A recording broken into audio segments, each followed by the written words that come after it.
देश का एक अद्भुत पहाड़ जो भारत के भारतीय उपमहाद्वीप से भी अधिक पुराना है। गंगा जमुना के मैदान को रेगिस्तान में तब्दील हो जाने से जिसने कभी रोका, वो अब अपने अस्तित्व की खुद की लड़ाई लड़ रही है।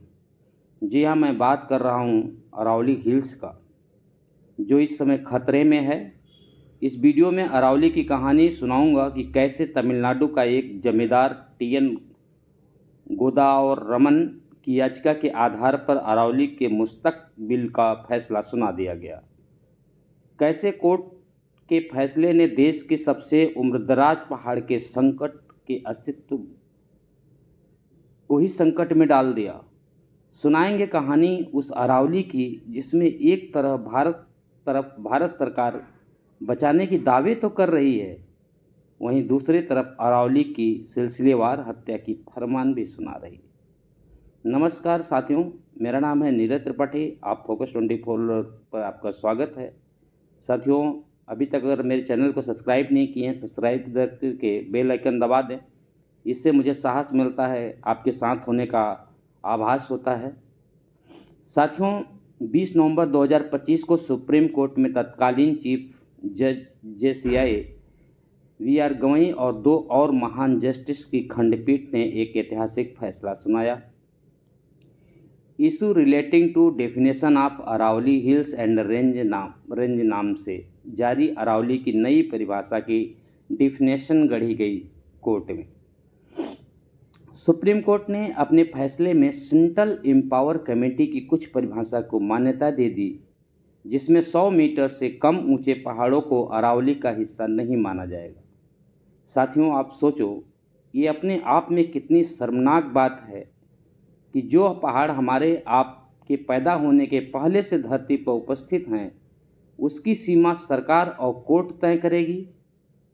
आपको पता है, ये अरावली पर्वत हमारे देश की सबसे पुरानी पर्वत है। आज ये 3.2 और 3.5 बिलियन साल पहले जब यूरेशियन से प्लेट से अलग हो रही थी, तब ये पर्वत अपने अस्तित्व में आया। बता दें कि ये पर्वत उपमहाद्वीप में सबसे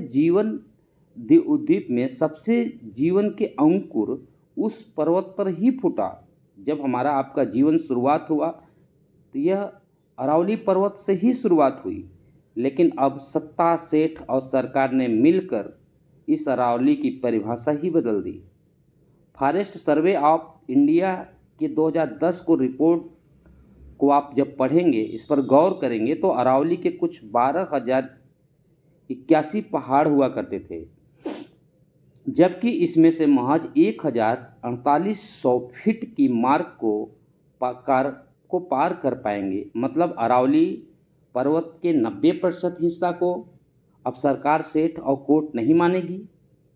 कानूनी तौर पर इस अरावली को मिला सुरक्षा लागू नहीं होगा। साथियों, कमाल की बात तो यह है कि अरावली की परिभाषा जो गढ़ी गई है, उसका अरावली से कोई लेना देना नहीं है। तो क्या अब अरावली को खत्म करने जा रही ये तिकड़ी यानी कोर्ट, सत्ता और सरकार का निर्णय सही है? एक बात और बता दें कि अरावली में अभी तक चोरी छुपे खनन चलता था। अब इसको खत्म करने के लिए सरकार छूट दे दी। बता दें कि हरियाणा में ऐसे दृश्य सामने आ रहे हैं कि बता रहे हैं कि ये सरकार के दिन पूरे हो गए हैं। अरावली को बचाने के लिए हजारों की संख्या, लाखों की संख्या में लोग सड़क पर उतर रहे हैं।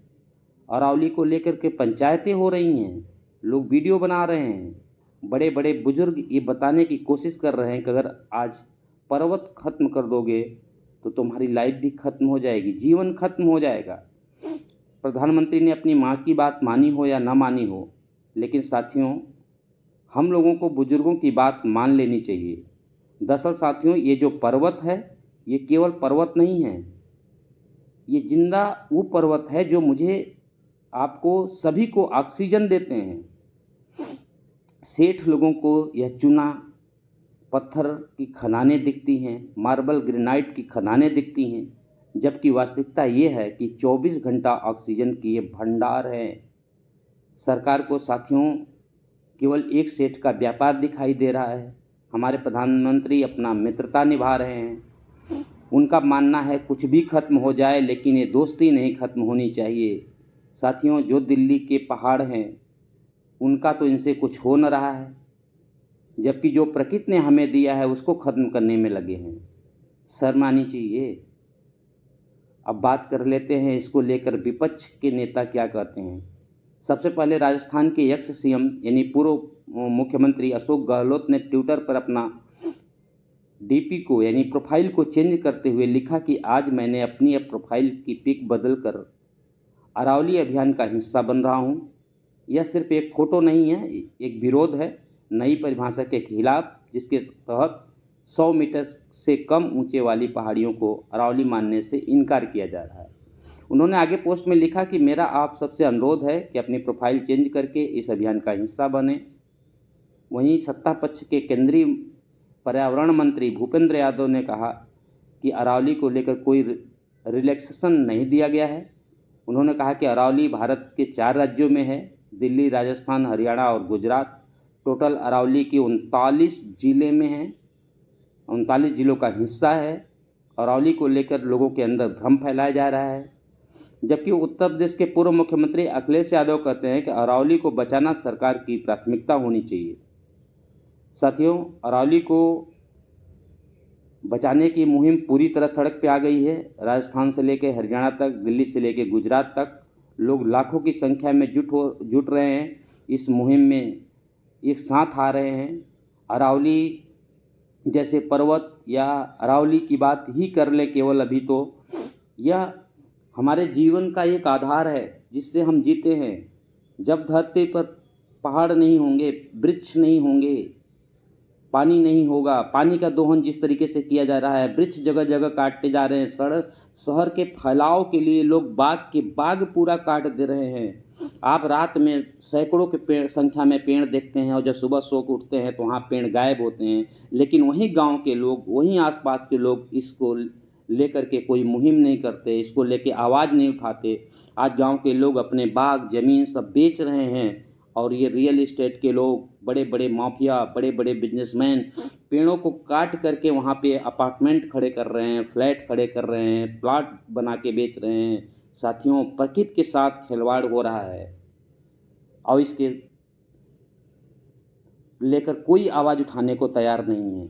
हम ही आप जो आसपास के पेड़ कटते हुए देखते रहें, मौन रहते हैं, चुप रहते हैं, आवाज़ नहीं उठाते हैं, जबकि कोई एक बिल्डर, कोई एक माफिया अगर 10-20 पेड़ को काटता है तो गांव की संख्या हजारों में होती है, और यही हजारों की संख्या अगर उतर के आ जाए, विरोध करे, तो शायद एक पेड़ ना कटे। आज पहाड़, पेड़, पानी सब खत्म किया जा रहा है, और जब प्रकृति की दी हुई चीज़ें नहीं रहेंगी तो हमारा आपका जीवन कितना दिन रहेगा, यह खुद सोचने वाली बात है। फिलहाल इस मुहिम में हिस्सा बनिए, अरावली को बचाइए। हमारी भी आपसे रिक्वेस्ट है, आप क्या राय रखते हैं कमेंट करके बताएं, और चैनल को सब्सक्राइब नहीं किया है तो ज़रूर कर लें। आपके साथ होने से मुझे हिम्मत मिलती है। धन्यवाद। जय हिंद।